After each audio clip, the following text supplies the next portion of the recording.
もしもし。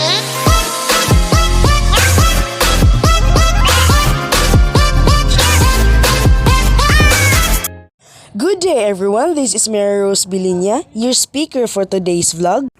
Now, I will be sharing Chapter 2, Lesson 2, The Culture, and we will find out the meaning, characteristics, and functions. Let's find out first what is culture. Culture refers to the cumulative deposit of knowledge, experience, beliefs, values, attitudes, meanings, hierarchies, religion, notions of time, spatial relations, concepts of the universe, and material objects and possessions acquired by a group of people in the course of generations through individual and group striving. Culture is the system of knowledge shared by a relatively large group of people. Culture in its broadest sense is cultivated behavior. That is the totality of a person's learned, accumulated experience which is socially transmitted, or more briefly, behavior through social learning. Culture is a way of life of a group of people, the behaviors, beliefs, values, and symbols that they accept, generally without thinking about them, and that are passed along by communication and imitation from one generation to the next. Culture is symbolic communication. Some of its symbols include a group's skill, knowledge, attitudes, values, and motives. The meanings of the symbols are learned and deliberately perpetuated in a society through its institutions. According to Clifford James Geertz, who was an American anthropologist who is remembered mostly for his strong support for and influence on the practice of symbolic anthropology. He contributed to social and cultural theory and is still influential in turning anthropology toward a concern with the frames of meaning within which various people live their lives. He reflected on the basic core notions of anthropology, such as culture and ethnography. Next, we will find out the characteristics of culture. First, we have learned behavior. Learned behavior is one that an organism develops as a result of experience. Learned behaviors contrast with innate behaviors, which are genetically hardwired and can be performed without any prior experience or training. Second, we have culture is abstract. Culture exists in the minds or habits of the members of society. Culture is the shared ways of doing and thinking. There are degrees of visibility of cultural behavior, ranging from the regularized activities of persons to their internal reasons for so doing. Third, we have culture includes attitudes, values, and knowledge. Culture refers to the cumulative deposit of knowledge, experience, beliefs, values, attitudes, meanings, hierarchies, religion, notions of time, roles, special relations, concepts of the universe, and material objects and positions acquired by a group of people in the course of generation through individual and group striving. Next, we have culture includes material objects. Material culture refers to the physical objects, resources, and spaces that people use to define their culture. These include homes, neighborhoods, cities, schools, churches, temples, offices, factories, and plants, tools, means of production, goods and products, stores, and so forth. The next is the members of society share culture. Sociologists define society as the people who interact in such a way as to share a common culture. Culture and society are intricately related. A culture consists of the objects of a society, whereas a society consists of the people who share a common culture.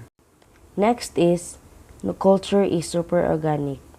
It is relating to the structure of cultural elements within society, conceived as independent of and superior to the individual members of society. Next is culture is pervasive. It is existing in or spreading through every part of something, a pervasive odor. Culture is pervasive. It touches every aspect of life. Word pervasive means widespread, prevalent, or diffusive, within which individual action and response take place. Not only emotional but rational actions are governed by cultural norms. Next is culture is a way of life. A culture is a way of life of a group of people, the behaviors, beliefs, values, and symbols that they accept generally without thinking about them and that are passed along by communication and imitation from one generation to the next. Culture is symbolic communication. Culture is idealistic. Culture is idealistic in nature because it embodies the ideals, values, and norms of the group. It sets ideal goals before individuals, which is worth attaining. In other words, culture is the sum total of ideals and values of individuals in society. Next is culture is transmitted among members of society. The cultural ways are learned by persons from persons. Some of the transmission of culture is among contemporaries. For example, the styles of dress, political views, and the use of recent labor-saving devices. One does not acquire a behavior pattern spontaneously. Next is culture is continually changing. Culture is always changing. Once we're aware of that, we can take action to change it intentionally, in positive ways. We can choose to support shows with three-dimensional women leads. We can choose not to share a sexiest photo or video. We can make sure to treat our children equally and equitably, regardless of gender. Through personal accountability and everyday actions, we can help make discrimination and violence, including microviolence, such as abusive language or street harassment, the outliers, the exceptions, that which is just not done. Next is language is the chief vehicle of culture. A specialized language pattern serves as a common bond to the members of a particular group or subculture. Although culture is transmitted in a variety of ways, language is one of the most important vehicles for perpetuating cultural patterns. Next is culture is integrated. Cultural integration is a form of cultural exchange in which one group assumes the beliefs, practices, and rituals of another group without sacrificing the characteristics of its own culture. Next is culture is dynamic. All cultures are dynamic and constantly changing as individuals navigate and negotiate the beliefs, values, ideas, ideals, norms, and meaning systems that make up the cultural environment in which they live. Next is culture is transmissive. Culture is transmitted from one generation to another. It passes from parents to children and so on. This transmission is a continuous and spontaneous process. It never remains constant. Next is culture varies from society to society. Culture refers to characteristic patterns of attitudes, beliefs, values, and behaviors shared by members of a society or population.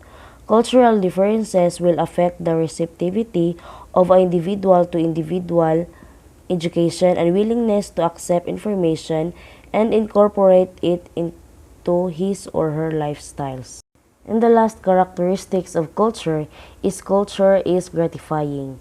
It is gratifying and provide all the opportunities for needs and desire satisfaction. These needs may be biological or social, but it is responsible to satisfy it. And now, let's proceed to find out the functions of culture. First, we have culture-defined situation. Each culture has many subtle cues which define each situation.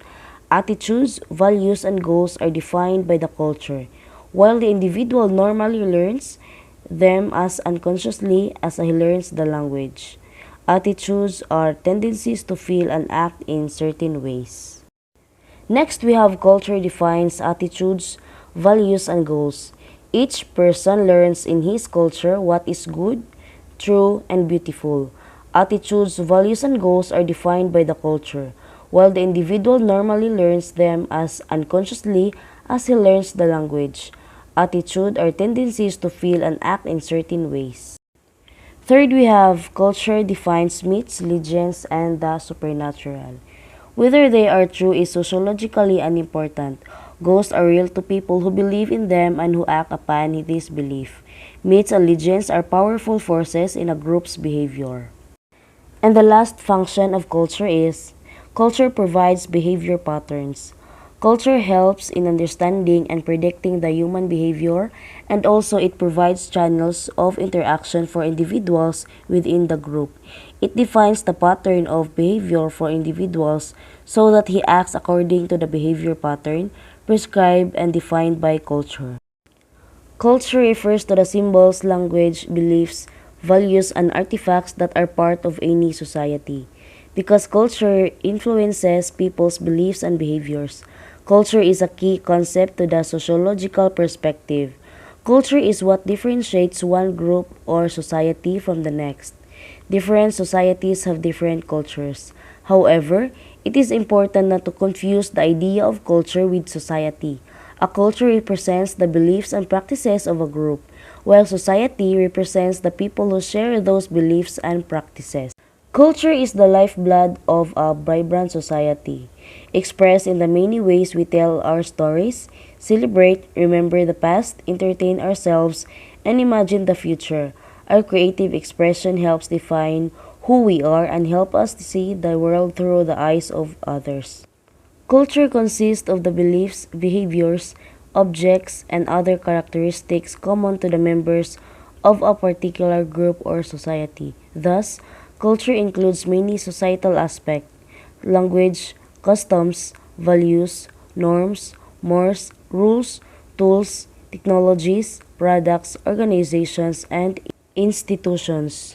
And that would be all for today. Thank you for listening.